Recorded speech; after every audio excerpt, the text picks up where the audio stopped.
Hi అండి. అందరూ ఎలా ఉన్నారు? బాగున్నారా? నేనైతే చాలా బాగున్నానండి. మీ అందరూ కూడా బాగుండాలని కోరుకుంటున్నాను. వెల్కమ్ బ్యాక్ కోనసీమ రుచులండి. ఈరోజు రెసిపీ వచ్చి మీలో ఎంతమందికి తెలుసండి తాటికాయతో రకరకాల పిండి వంటకాలు చేసుకుంటారనేసి. మీరు ఎప్పుడైనా దీన్ని చూసుంటే తినుంటే, ఒకవేళ తినకపోయినా మీరు కామెంట్ చేయండి. ఓకే ఫ్రెండ్స్, దీన్ని ఎలాగా మనం చేసుకోవాలో చూద్దామండి. ముందుగా ఇలా పండినటువంటిది తీసి తెచ్చుకోవాలండి. పచ్చిగా ఉన్నది ఉండకూడదు, అలాగే బాగా పండిపోయిన కాయ కూడా ఉండకూడదండి. ఇలా ఉండాలి కాయ అనేది. దీన్ని నీట్గా మనం దీనిపైన ఉన్నటువంటి ఇదంతా తీసేయాలండి. చూడండి ఎంత బాగుందో, చూసారా? దీనికి 3 ఉన్నాయండి, కొన్నిటికి 4 ఉంటాయి, ఒక్కొక్కటైతే ఒకటే ఉంటుందండి. ఈ ముంజికాయలు పండిన తర్వాత ఇలా పళ్ళు అవుతాయండి. దీంతో మనం మంచి మంచి రెసిపీస్ చేసుకుంటాము. దీనికి ఉన్నటువంటి ఇదంతా ఇలా తీసేయాలండి. దీన్ని కాల్చుకుని కూడా తింటారండి. స్టవ్ పైన పెట్టి బాగా కాల్చుకొని తింటారండి. మీలో ఎంతమందికి తెలుసు కామెంట్ చేయండి.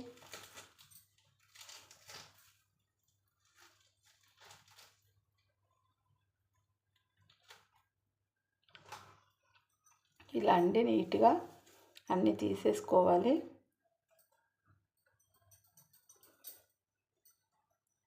నేను ఇవి 2 కూడా తీసి చూపిస్తానండి.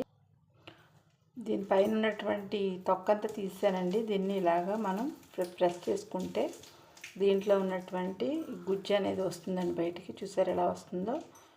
ఇదే మనం తాటి రొట్టు కానీ తాటి ఇడ్లీ కానీ గారెలని చేసుకుంటామండి.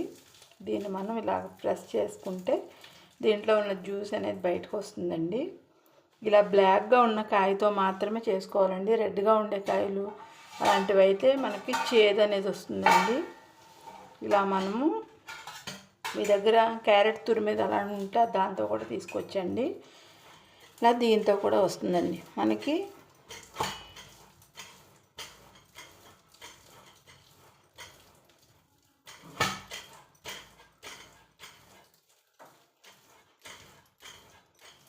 చూడండి ఎంత బాగా వస్తుందో, చూసారు కదా? ఇదిగోండి, అసలు దీనికి ఎటువంటి పీచు కానీ లేదండి.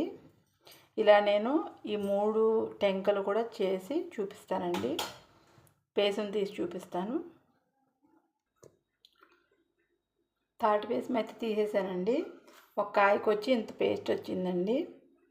ఇప్పుడు మనం హాఫ్ చెక్క వచ్చి కొబ్బరి తురుమండి ఇది, అలాగే 1/2 కిలో బెల్లం అండి, అలాగే ఇడ్లీ రవ్వ 1/2 కిలో తీసుకొచ్చాను. అయితే ఇప్పుడు ఇది ఎంత ఉందో కొలిసి నేను చూపిస్తానండి. మీకు కొలత లెక్కలో చూపిస్తాను. మనం మామిడి తాండ తింటాం కదండి, అలాగే దీంతో కూడా తాటి తాండ తయారు చేస్తారండి. మీలో ఎంతమంది తెలుసు? దీంట్లో కొంచెం వామ్ వేసి దీన్ని మామిడి తాండలా తయారు చేస్తారు. దాన్ని తాటి తాండ్రి అంటారండి. ఇటు సైడ్ ఎక్కువగా దొరుకుతుంది. మీకు కోనసీమ జిల్లా టైప్ ఇక్కడ దొరుకుతుంది. ఇది 1 గ్లాస్ ఉందండి. ఇది 1 గ్లాస్ వచ్చింది. ఇదే గ్లాస్తో మనం ఇందులోకి రవ్వ ఎంత పడుతుందో చూద్దాం.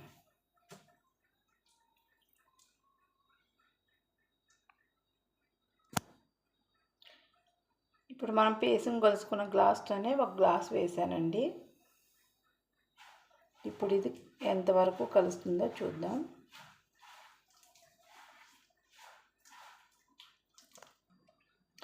చూడండి, ఇది ఇంకా కూడా లూజ్గా ఉంది. అంటే ఈ తాటి పేసం అనేది ఎక్కువగా ఉంది. ఇంకా 1/2 గ్లాస్ పడుతుందండి. అంటే 1 గ్లాస్కి 1.5 రవ్వ వేసుకోవాలండి, ఇడ్లీ రవ్వ.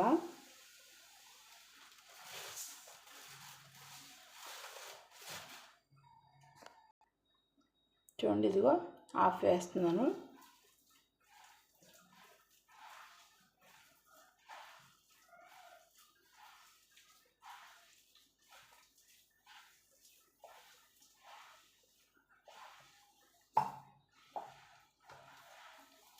చూడండి కరెక్ట్గా సరిపోయింది.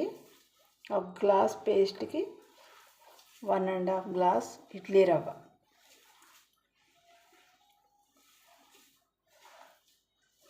ఇప్పుడు మనం ఇందులో నేను 1/2 కిలో బెల్లం వేస్తున్నానండి. మీకు కావాలనుకుంటే చక్కెర కూడా వేసుకోవచ్చు, పంచదార కూడా వేసుకోవచ్చు.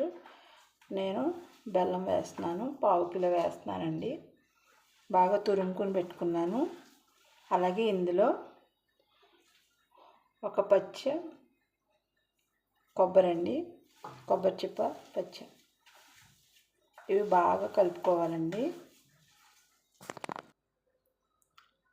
బాగా మిక్స్ చేస్తానండి. మీకు షుగర్ తక్కువ కావాలనుకుంటే బెల్లం తక్కువగా వేసుకోండి. ఇలా ఈ కన్సిస్టెంట్ ఇలా ఉండాలండి. ఎందుకన్నా గట్టిగా ఉండకూడదు, ఎందుకన్నా మెత్తగా ఉండకూడదు. మీరు పెనంలో కూడా వేసుకోవచ్చండి. నేను దోశ పెనం మీద వేస్తున్నాను. ఇప్పుడు దీనిపైన కొద్దిగా ఆయిల్ వేసి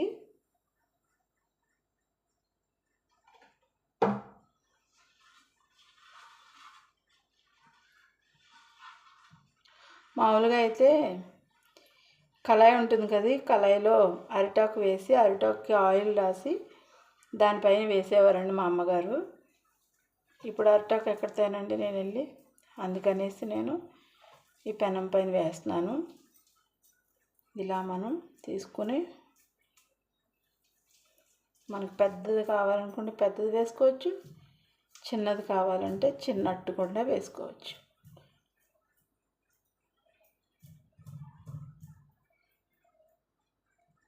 చూసారు కదండి, ఇలా వేసుకుని మళ్ళీ దీనిపైన ఆయిల్ వేయాలండి. ఆయిల్ వేసి నీట్గా ఇలా హెచ్చు తగ్గులు లేకుండా చేయాలండి. దీన్ని సిమ్లో పెట్టుకుని పైన మూత వేసి మాడకుండా కుక్ అవ్వనివ్వాలండి.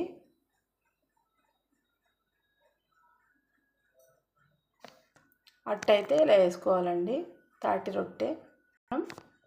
ఇప్పుడు మనం తాటి ఇడ్లీ అలాగే తాటి కుడుములు వేసుకోవచ్చండి. ఇలాగా మనకి ఆవిరి కుడుము వేసుకునేది ఉంటుంది కదండి, ఇలా మనం ఒకటి తీసుకుని రేకు తీసుకుని ఇలా మనం కుడుముల్లా చేసుకుని ఇలా పెట్టుకోవాలండి. చూసారు కదండి, ఇలా మనం తాటి కుడుములు రెడీ చేసుకోవాలి. మనకి ఎన్ని కావాల్సి అన్నీ. ఇప్పుడు మనం దీనిపైన ఇడ్లీ అండి, ఇడ్లీ వేసుకోవచ్చు.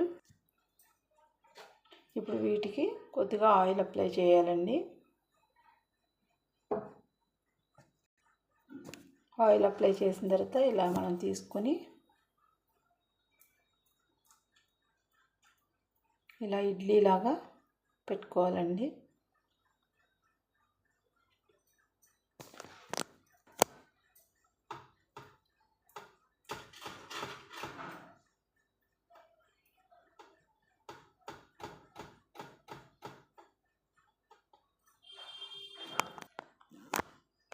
చూసారు కదండి, కింద ఒక ఐటెం పైన ఒక ఐటెం ఇలా మనం మూత పెట్టేసుకుని ఇప్పుడు మనం స్టవ్ ఆన్ చేసుకుందాం.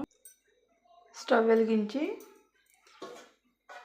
అట్టు పెట్టానండి. దీనిపైన మనం ఇలా మూత పెట్టేసి సిమ్లో పెడదామండి. సిమ్లో పెడితే చక్కగా కాలుతుంది. అలాగే పక్కన వచ్చి ఇడ్లీ పాత్ర, దీన్ని కూడా నేను హైలో పెట్టలేదండి, సిమ్లో పెట్టాను. ఇప్పుడు ఇవి రెండు తయారైన తర్వాత నేను మీకు చూపిస్తాను. ఇది తీసి చూద్దామండి మూత. చూసారండి, గట్టిగా వచ్చింది చూసారా? ఇక్కడ మధ్యలో మాత్రం వేరే కలర్ ఉంది, ఇది వేరే కలర్ ఉంది, అంతే. ఇదంతా కుక్ అయిందని అర్థం. ఇంకా ఇది కుక్ అవ్వలేదు. దీన్ని మళ్ళీ మనం తిప్పిద్దామండి. చూడండి, టర్న్ చేశాను. చేసేటప్పుడు మీరు ఇలా దీనిపైన వేసుకుని అప్పుడు మళ్ళీ ఇలా వేయండి, అప్పుడు ఇరగకుండా వస్తుంది. ఇప్పుడు దీనిపైన మూత పెడదామండి. మా అమ్మగారు అయితే అండి పెనంలో వేసేవారని చెప్పాను కదా, దానిపైన నిప్పులు వేసేవారండి. నిప్పులు వేయటం వల్ల ఏమవుతుంది, కింద వేడికి కాలుతుంది, పైన వేడికి పైన కూడా కాలుతుంది. దాన్ని టర్న్ చేసే పని ఉండదండి. మనం ఆయిల్ అప్లై చేసుకోవటం వల్ల చూడండి, ఇవి మనం మామూలు ఇడ్లీ లాగా మనం గట్టిగా తీసే పని కూడా లేదు. ఎంత చక్కగా వచ్చేసాయో చూడండి. సంవత్సరానికి ఒకసారే వస్తుందండి ఈ ఫ్రూట్ అనేది. వచ్చినప్పుడు దాన్ని మనం ఆస్వాదించాలి. మీకు దగ్గరలో ఎక్కడైనా మీకు దొరికితే ఇప్పుడు బయట కూడా అమ్ముతున్నారండి. ఖచ్చితంగా ఈ రెసిపీస్ అయితే మీరు ట్రై చేయండి. చాలా టేస్టీగా ఉంటుంది, చాలా బాగుంటాయండి. ఇగో చూడండి, మనం వేసినప్పుడు చిన్నగా ఉన్నాయి, ఇప్పుడు చూడండి బాగా ఉడికేసరికి పెద్దవిగా మారాయి. వీటికి రెస్ట్ ఇవ్వాలండి. మనం వేసుకున్న తర్వాత వెంటనే మనం తినకుండా కనీసం ఒక 20 మినిట్స్ అయినా మనం రెస్ట్ ఇస్తే ఇవి చల్లారి కొంచెం గట్టిగా అవి చాలా బాగుంటాయండి. తాటి రొట్టె కూడా అండి చాలా బాగా కుక్ అయిందండి. ఓకే ఫ్రెండ్స్, మీకు ఈ రెసిపీ కనుక నచ్చినట్లయితే మీరు కూడా ఈ రెసిపీని తప్పకుండా చేసుకుని టేస్ట్ చూసి ఎలా ఉందో కామెంట్ చేయండి. ఓకే ఫ్రెండ్స్, నా వీడియోస్ కనుక మీకు నచ్చినట్లయితే లైక్ చేయండి, షేర్ చేయండి, సబ్స్క్రైబ్ చేయండి. మీ ఫ్రెండ్స్ అండ్ ఫ్యామిలీ మెంబర్స్కి షేర్ చేయండి. చూడండి ఎంత బాగా కుక్ అయ్యాయి. చూడండి బెల్లం చూడండి ఎంత బాగా వచ్చిందో. మీకు ఈ రెసిపీ మాత్రం ఖచ్చితంగా చాలా బాగా నచ్చుతుందండి. ట్రై చేసి చూడండి. ఓకే ఫ్రెండ్స్, మరో కొత్త రెసిపీతో మళ్ళీ మీ ముందుంటానండి. అంతవరకు సీ యూ, బాయ్ అండి. వీడియోని చివరి దాకా చూడటం మాత్రం మర్చిపోకండి.